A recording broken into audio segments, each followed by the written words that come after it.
За амар байцгаана уу? Биелгээ подкастаар бүгдээрээ маш олон сонирхолтой биелгээ болон Монгол ухааны талаарх мэдээллүүдийг хамтдаа ярилцах болно. Тэгэхээр та нар маань ч гэсэндээ энэхүү дугаараас хойш сонирхсан бүр дэлгэрүүлж мэдмээр ч юм уу эсвэл үнээс үүдэлтэй асуултууд байвал комент зэгт бичээд бүгдээрээ гоё сонирхолтой сэдвүүдээр хамтдаа илүү олон дугаарыг ярилцгаая.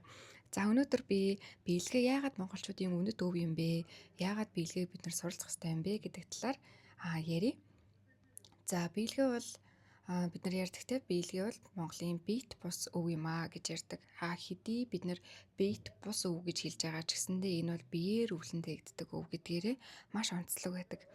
Яг гарт баригдаж нүдэнд харагдах ч юм уу те яг юм материаллаг бодит тийм өв биш хэрнээсээ энэ өв бидний дотор шингэсэн байдаг. Гэтэл бидний дотор байгаа хэрнээсээ яг хаана байдığım бол яг хаанаас энэ өв ундарч гардгийг, яаж энэ үеийг дотроос сэргээх юм бэ гэдэг хамгийн ихний асуулт байдаг. За бидний үг дээдс маш олон мянган жилийн өмнө амьдрах амьдрал одоогийн нийгмийн амьдрал хоёр мэдээж хэрэг асар ялгаатай. Гэхдээ бид нар аав ээжээс авч одоо хоёр талын удмын мэдээллийг авч төрхөөс гадна Монгол гэдэг бас нэгэн үндсэн юм генийг бид нар өвлөж аваад байгаа. За тэр үед бидний одоо үг дээдсгээ төсөөлөөд бодоод үзэнгүүт те маш хүчрхэг ерөөсөө юм омгшсан, багтсан, бахархсан тийм мэдрэмжүүд ер нь бол орж ирдэг штеп. Бид нар хамгийн энгийн бөгөөд хүн болгоны мэдгч шиг мэдээж хэрэг манай одоо Чингис хаан байна те. Чингис хаан яаж дэлхийг эзэлж, яаж товтолж, ямар арга ухаанаар одоо ингэж тэр үеийг байлдан дагуулж исэн бэ гэдэг зүгээр л тэр зүйлийг бодоход л ямар их сүр хүч мэдрэгддэг үлээ те. Харин бас нөгөө талаараа Чингис хаан гэдэг одоо нэг хүн Монголд маш одоо алдар сууг мандуулж түүхэнд тодор бичигдэж үлдсэн болохоос биш үүнээс өмнө эрт үед бидний маш олон яг Чингис хаантай ижилхэн бас түүнээс ч илүүтэй олон хаадууд, олон угсаадууд байсан. За тэр бүгдийн арга ухаан амьдрч явсан зүйлс бидний яг генд шингэн үлдэж ирсэн. Тэгээд дээрэс нь энэ дээр би сая угсаа гэж дурдж байгаа нь угсаад болгоо өөрсдийн гэсэн онцлогтой, угсаад болгон өөрсдийн гэсэн ухааныг өвлөж сургадаг байсан. Үүгээрээ ялгарах биелгээтэй байсан гэсэн үг. Тэгэхээр тэр угсаа ямар бэлэгдэлтэй, ямар шинж чанартайгаас хамаарат мэдээж хэрэг өөрсдийг илэрхийлэх тотем буюу бэлэгдэл сүлдтэй байсан байна. Тэгэхээр тэр сүлд өөрөө ямар сүлд байгаа юм, байгалийн нэгэн зүйл юм уу, эсвэл байгалийн ямар нэг амьтан юм уу те. Тэгэхээр тэр сүлдийг яг биелгээгээр илэрхийл тэр удам өөрөө бүждэг, биелдэг байсан байна. За жишээ нь бүгдээрээ одоо сар сүлдтэй байлаа гэж бодъё. Хэрээн сүлдтэй, буган сүлдтэй ч юм уу те. Тэнгүүд яг энэ бүгдийг өөрсдийг нь илэрхийлж биелж байгаа тэр биелгээ нь өөрөө биеийн хөдөлгөөнөөр тэр зүйлийг хүний биеэр дамжуулан дотоод сүнс болон тархинд биднэрт шингээж өгдөг гэсэн байна. За бид нар ингээл нөгөө биеийн хилэмж гэж ярьдаг те.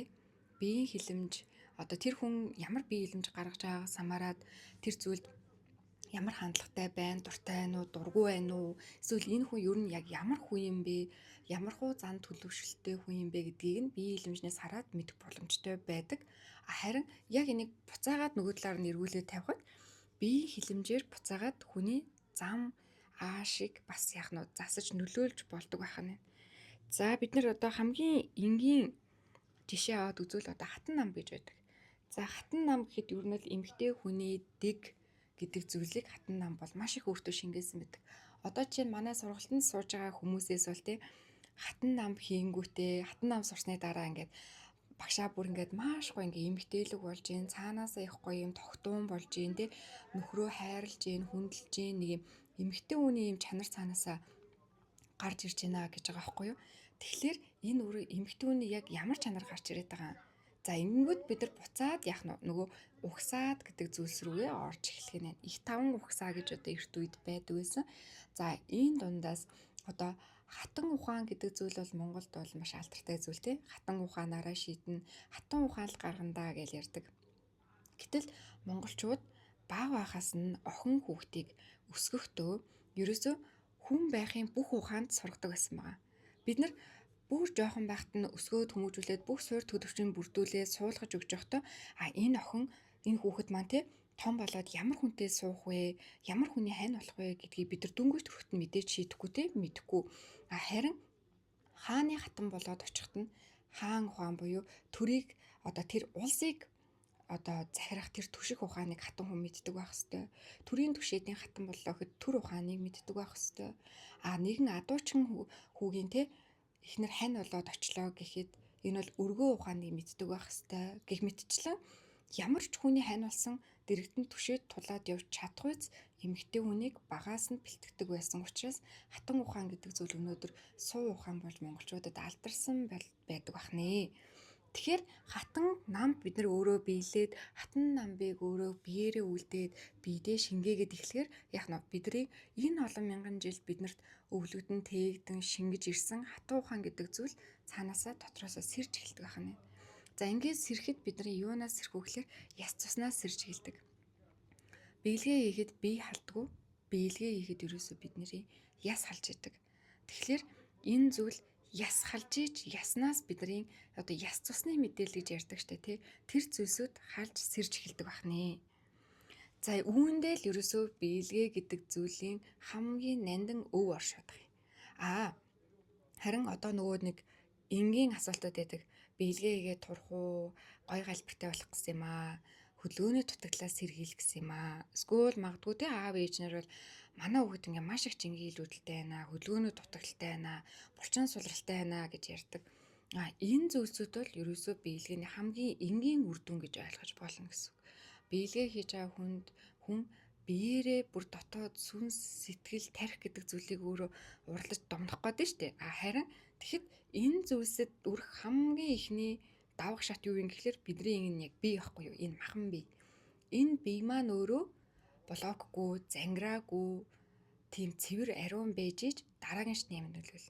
Монголчуудын бүх зүйлс бие, сэтгэл, оюун гэдэг гурван төвшөнд ангилагддаг. Яг үүний дагуу бие гэдэг төвшнийг бид нар давж иж сэтгэл рүү орно. Сэтгэлээс цаашаага оюун руу ордог. Тэгэхээр биеийн зангираагүй байж иж энергийн урсгал цэвэр байж иж өөрийнхөө дотроос одоо ариун тунгалаг энергийг ялгаруулж чаддаг. Мөн зөвхөн энерги ялгаруулаад зогсохгүй үүнийгээ тогтоож чаддаг өөртөө. Тогтоосон энергийг өөртөө буцаагаад шингээж чаддаг. Үүнийгээ урсгаж хуйлруулж чаддаг гэд олон шатлалууд байгаа. Энэ болгоныг өөртөө шингээж иж бид нар яг нь дараагийн одоо тэр зүйл рүү үр дүн рүү яг сайн ярьсан үр дүн рүү орно гэсэн. Биелгээнд хамгийн суур энерги буюу үндэс хүрдийг биелгээнд тайлал дээр бол бид нар бод эрчис гэж нэрлэдэг. Хамгийн дээд буюу оройн дээд хүрдийг бид нар зүүн эрчис гэж нэрлэдэг. Бодоос зүүн эрчис хүртэлх энэ урсгалыг бид нар биелгээг биедээ шингэх явцаар бүрдүүлж буцаад биенээсээ бие бүрдүүлж энэ биеэр юуг биелэх юм бэ, юуг биелэж үлдэх юм бэ гэдэг зүйлийг зөнгөөс буулгаж зүүн эрчсээс бод эрчис хүртэлх урсгалыг бүрдүүлдэг. За ингээд ирэхээр бидний биеэр яг нь бүрэн хуйлрал үүсэж эхлэх нь. Хуйлрал гэдэг бол ерөөсөө нь орчлон орвогийн хамгийн анхдагч хөдөлгөөн амьтаа бүхэн хуйларж идэг. За тэгэхээр энэ хуйлралыг бид нар бүрдүүлэхдээ яг нь саяны 7 чакра гэж хүн болгоны мэдгээр ярьдаг те. Энэ 7 эрчис энерги болгонд тус тустай эхэлж хуйларна. Дараа нь доороос дээшээ буюу дараа нь зөнгөөс доошлох буюу дээрээс доошоогоо хүрт хуйларч бидний нэг хуйлрал бүрддэг ахна.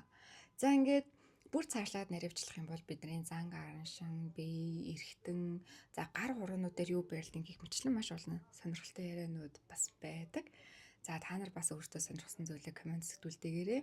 Өнөөдрийн хувьд бол маш богино подкаст буюу ердөөсөө маш энгийнээр биелгээ өөрөө ямар үнцэнтэй юм бэ гэдэг ойлголтын дээр танд нэгэн өөр үнцгийг харуулж чадсан байх гэж бодож байна. Биелгээ бол ерөөсөө бидний ахуй соёлыг л шингээсэн тийм өв соёл бол биш байдаг.